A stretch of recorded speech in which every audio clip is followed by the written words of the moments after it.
السلام علیکم ورحمۃ اللہ وبرکاتہ۔ اچھا میں پلے کرتی ہوں سورہ کہف پارٹ نمبر 36 بائی عائشہ عامر۔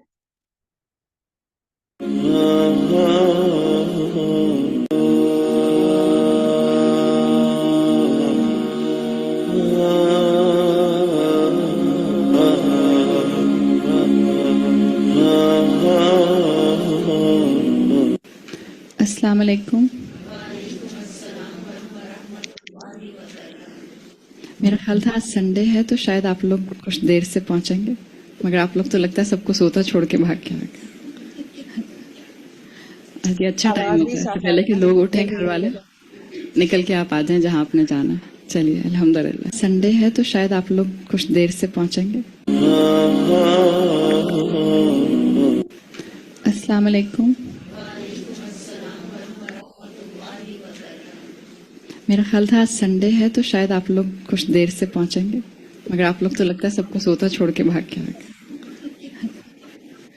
آج یہ اچھا ٹائم ہوتا ہے، اس سے پہلے کہ لوگ اٹھیں گھر والے نکل کے آپ آ جائیں جہاں آپ نے جانا ہے۔ چلیے الحمدللہ شروع کرتے ہیں۔ ان الحمد للہ نحمده ونستعینه ونستغفره ونعوذ باللہ من شرور انفسنا ومن سیئات اعمالنا من يهد الله فلا مضل له ومن يضلل فلا هادي له واشهد ان لا اله الا الله وحده لا شريك له واشهد ان محمدا عبده ورسوله اما بعد اعوذ باللہ من الشیطان الرجیم بسم اللہ الرحمن الرحیم رب اشرح لی صدری ویسر لی امری واحلل عقدۃ من لسانی یفقہوا قولی اللہم ثبتنا عند الموت بلا الہ الا اللہ۔ اے ہمارے اللہ ہمیں ہماری موت پر کلمہ لا الہ الا اللہ پر ثابت قدم رکھیے، آمین یا رب العالمین۔ سورۃ الکہف اور سورۃ الکہف کا اس وقت ہم تیسرا حصہ کر رہے ہیں۔ یہ جو تیسرا حصہ ہے سورۃ الکہف کا، یہ ایک اللہ کی طرف سے انسٹرکشنز ہیں، خطبہ ہے، اور اس خطبے کا ٹاپک یا ٹائٹل جو آپ سمجھ سکتے ہیں وہ یہ ہے کہ قرآن کو اپنا کمپینین کیسے بنایا جائے، اور قرآن کے ساتھ ساتھ اچھی کمپنی، اچھی صحبت کیسے آپ کی اگر کمپینین شپ میں ہو تو وہ آپ کو فائدہ دیتی ہے۔ اور اس کے ساتھ ساتھ اس خطبے کے اندر اس حصے میں آپ کو آخرت کے 2 انجام کی تصویر نظر آتی ہے۔ آیت نمبر 29 میں ہم نے جہنم کے ایک ویوڈ ڈسکرپشن دیکھی تھی جس پر ہم کل بات کر رہے تھے، اور اللہ تعالیٰ نے آیت نمبر 30 میں ایک انجام کی دوسری شکل تبشیر یعنی گلیڈ ٹائیڈنگز کی شکل میں دی ہے، اور وہ ہے اللہ نے فرمایا سورۃ الکہف آیت نمبر 30 ان الذین آمنوا، یقیناً جو لوگ ایمان لائے، وعملوا الصالحات اور انہوں نے نیک عمل کیے، ان لا نضیع اجر من احسن عملا، اللہ یقیناً ان کے عمل کو، ان کے بہترین عمل کو ضائع نہیں کرے گا۔ اور اسی کے ساتھ کنیکٹڈ ہے آیت نمبر 31 اولئک لہم جنات عدن، اللہ تعالیٰ نے ان کے لیے کیا تیار کیا ہے؟ ان کے لیے ہمیشہ رہنے والے باغ ہوں گے، جنت عدن، گارڈن آف ایڈنس آپ سنتے ہیں اکثر، جنت ہمیشہ رہنے والی ہوگی۔ ابھی جو آیت نمبر 30 ہے اس میں آپ کو جنتیوں کے 5 انعامات نظر آئیں گے ایز کمپیئر ٹو جہنمیز۔ اگر آپ اس کو تھوڑا سا ویژولائز کریں تو ہم نے پچھلی آیت جو پڑھی تھی اس میں اللہ تعالیٰ نے وہاں پر بھی یہ کہا تھا کہ وہ جہنم میں گھیر دیے جائیں گے، انویلپ کر دیے جائیں گے، اور اگر وہاں پر وہ پیاس سے کچھ طلب کریں گے تو ان کو مولٹن لیڈ پینے کو دیا جائے گا۔ اور اس کے مقابلے میں جو یہاں پر آپ کو جنت کا ڈسکرپشن مل رہا ہے اس میں اللہ تعالیٰ نے 5 ریوارڈ اہل جنت کے لیے، اصحاب الجنہ کے لیے مینشن کیے ہیں۔ پہلا ریوارڈ ہے اولئک لہم جنات عدن، اللہ ان کو ہمیشہ رہنے والے باغ دے گا، تجری من تحتہم الانہار۔ دوسرا انعام، دوسرا ریوارڈ، جن کے نیچے سے ایسے باغ ہوں گے جن کے نیچے سے نہریں جاری ہوں گی۔ تیسرا ریوارڈ یحلون فیہا من اساور من ذہب، اور ان کو زیور پہنایا جائے گا، ان کو جیولری جو پہنائی جائے گی، جو بریسلیٹس ان کو پہنائے جائیں گے وہ گولڈ کے ہوں گے۔ فورتھ ریوارڈ وَيَلْبَثُونَ ثِيَابًا خُضْرًا مِن سُنْدُسٍ وَإِسْتَبْرَقٍ، اور جو فورتھ ریوارڈ بتایا کہ اللہ تعالیٰ ان کو 2 طرح کے سلک گارمنٹ پہنائیں گے وہاں پہ، سلک گارمنٹ یا بروکیڈ گارمنٹ، دونوں کے لیے اس کا ٹرانسلیشن بنتا ہے۔ اور 5واں ریوارڈ یہ ہے متکئین فیہا علی الارائک، اللہ تعالیٰ کے یہ نیک بندے یہ جنتی کاؤچز کے اوپر، ریکلائنرز کے اوپر ٹیک لگا کر جنت میں